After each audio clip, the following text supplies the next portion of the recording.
ಒಂದು ಕಾಲದಲ್ಲಿ ಒಂದು ಅತ್ಯಂತ ಗೌರವಿತವಾದಂಥ ಹೆಸರಿದ್ದಂಥ ಸಂಸ್ಥೆ ಅದು.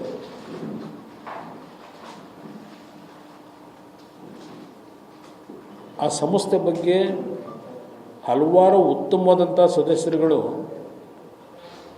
ಕೆಲಸ ಮಾಡಿರ್ತಕ್ಕಂಥದ್ದು ನಮ್ಮ ಈ ಪೂರ್ವಿಕರ ಇತಿಹಾಸದಲ್ಲಿ ಕಾಣಲಿಕ್ಕೆ ಸಾಧ್ಯ ಇದೆ.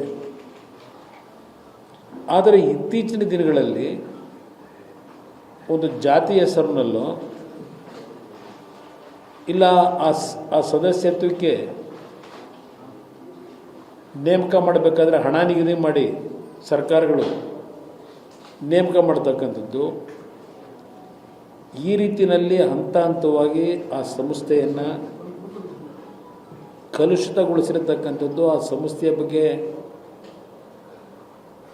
ವಿಶ್ವಾಸ ಮೂಡದೇ ಇರತಕ್ಕಂಥದ್ದಕ್ಕೆ ಕಾರಣ ಪ್ರಮುಖವಾಗಿ ಸರ್ಕಾರವೇ ಅಂತಕ್ಕಂಥದ್ದನ್ನು ನಾನು ನೇರವಾಗಿ ಹೇಳಲಿಕ್ಕೆ ಬಯಸ್ತೇನೆ.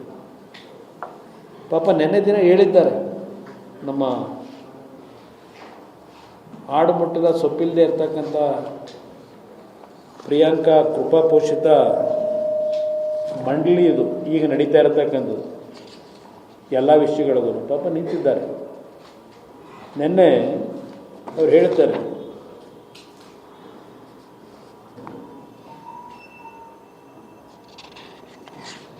ಏನು ಹೇಳ್ತಾರೆ,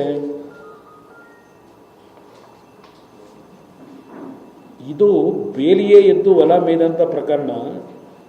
ಬೇಲಿ ಎದ್ದು ಹೊಲ ಮೇಯ್ದರೆ ಏನು ಮಾಡಲು ಸಾಧ್ಯ, ಪರಿಸ್ಥಿತಿ ನಮ್ಮ ಕೈಲಿಲ್ಲ. ಇಲ್ಲಿ ಎರಡು ವಿಚಾರ, ನನಗೆ ಸ್ವತಂತ್ರವಾಗಿ ಈ ವಿಚಾರ ಬಿಟ್ಟರೆ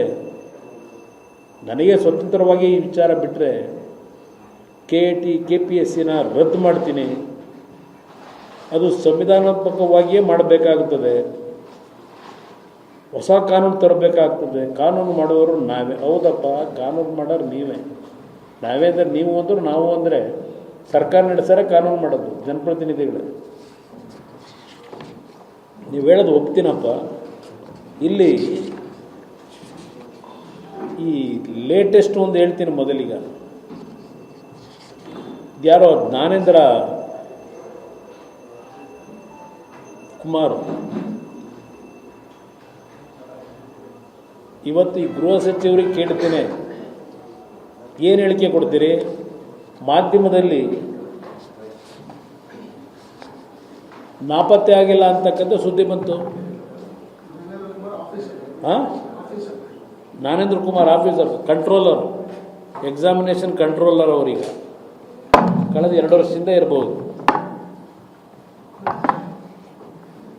ಈ ವ್ಯಕ್ತಿ ಯಾವಾಗ ED ರೈಡು ಇದೆಲ್ಲ ಶುರುವಾಯಿತು, ಯಾವಾಗ ಇದು ಉದ್ಭವ ಆಗಿದ್ದ ಹಾಗೆ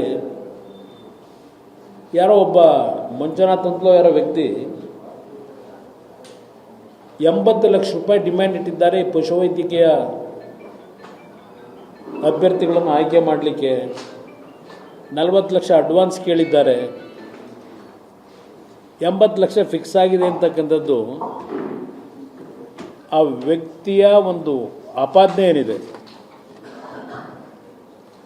ಆ ಆಪಾದನೆ ಬಂದ ನಂತರ ED ಅವರು ಸಡನ್ನಾಗಿ ಈ ಕೇಸ್ನ ತಗೋತಾರೆ. ಯಾವಾಗ ದುಡ್ಡಿನ ವ್ಯವಹಾರ ಪ್ರಾರಂಭ ಆಯಿತು ಅಂತ ಹೇಳಿ, ಆಗ ಈ ವ್ಯಕ್ತಿ ನಾಪತ್ತೆ ಆಗಿದ್ದಾನೆ ಅಂತಕ್ಕಂಥದ್ದು ಸಾರ್ವಜನಿಕವಾಗಿ ಚರ್ಚೆ ಪ್ರಾರಂಭ ಆಯಿತು. ಏನು ಹೇಳಿದ್ರು? ಫಸ್ಟ್ ಹೇಳ್ತಾರೆ, ಅವರು ತಂದೆ ಹುಷಾರಿಲ್ಲ, ಅವ್ರ ತಂದೆನ ನೋಡೋದಕ್ಕೆ ಹೋಗಿದ್ದಾರೆ, ಪರ್ಮಿಷನ್ ತಗೊಂಡು ಹೋಗೋರೆ ಅಂತ ಹೇಳ್ತಾರೆ. ಇವರೇ ಹೇಳೋದು, ತಂದೆ ನೋಡಲು ಹೋಗಿದ್ದಾರೆ. ಜ್ಞಾನೇಂದ್ರ ಕುಮಾರ್ ನಾಪತ್ತೆ ಆಗಿಲ್ಲ, ನನಗೆ ಅವರು ದೂರವಾಣಿ ಕರೆ ಮಾಡಿದ್ದರು.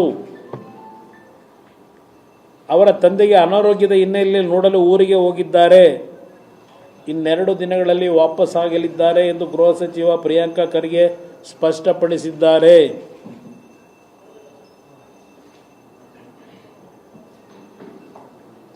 ಈ ಬಗ್ಗೆ ಇಮೇಲ್ ಮುಖಾಂತರ ಮೇಲಿನ ಅಧಿಕಾರಿಗಳಿಗೂ ತಿಳಿಸಿದ್ದಾರೆ ಅಂತೇಳಿ ಹೇಳಿಕೆ ಕೊಟ್ಟವರೇ ನಮ್ಮ ಗೃಹ ಸಚಿವರು ಪ್ರಿಯಾಂಕಾ ಖರ್ಗೆ. ಇದ್ಯಾವತ್ತು ಹೇಳಿದ್ರು? 23ನೇ ತಾರೀಕು. 25ನೇ ತಾರೀಕು ಏನು ಹೇಳ್ತಾರೆ? ಜ್ಞಾನೇಂದ್ರ ಎಲ್ಲಿದ್ದಾರೋ ಗೊತ್ತಿಲ್ಲ, ಕರೆಗೆ ಉಲ್ಟಾ.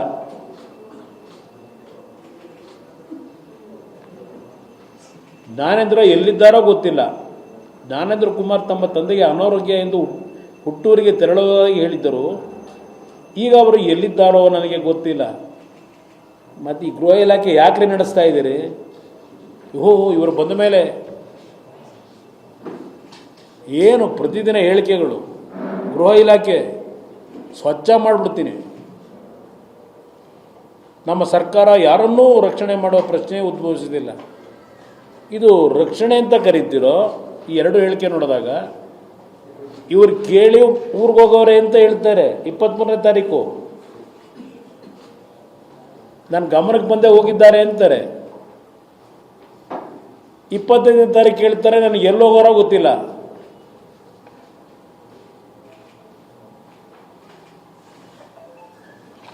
ಇದು ಗ್ರೇಟ್. ಅವ್ರ ಹೋಮ್ ಮಿನಿಸ್ಟರ್ ಏನು ಪರಿಶುದ್ಧ ಮಾಡ್ತಾರಂತೆ. ಅದು ಎಂಥದ್ದು ನಿಮ್ಮ ಎಂಥ ಇದು ಪರಪ್ ನಗರದ್ದು ಒಂದು ವಾರ ರಿಲೇ ಮಾಡಿಸಿದ್ದು. ಈ ರಾಜ್ಯದಲ್ಲಿ ಯಾರ್ಯಾರ ಧ್ವನಿನ ಹೇಗೆ ಅಡಗಿಸಬೇಕು ಅಂತ ಹೇಳಿ ನೀವು ಹೊರಟಿದ್ದೀರಿ ಅನ್ನೋದು ನನಗೆ ಗೊತ್ತಿದೆ. ಈ ರಾಜ್ಯ ಸರ್ಕಾರ ಕೇಳಲಿಕ್ಕೆ ಬಯಸ್ತೀನಿ, ಯಾವ ರೀತಿ ನೀವು ಧ್ವನಿ ಅಡಗಿಸ್ಬೇಕು ಅಂತೇಳಿ ನಿಮ್ಮ ಸರ್ಕಾರದ ವಿರುದ್ಧ ಚರ್ಚೆ ಮಾಡೋರ ಬಗ್ಗೆ ಸಾರ್ವಜನಿಕವಾಗಿ ಹಲವಾರು ವಿಷಯಗಳನ್ನು ತಾಳೆ ಹಾಕಿಸಿ ಧ್ವನಿ ಅಡಗಿಸ್ಬೇಕು ಅಂತ ಏನು ಹೊಡ್ತೀರಿ? ಖರ್ಗೆ ಅವರೇ,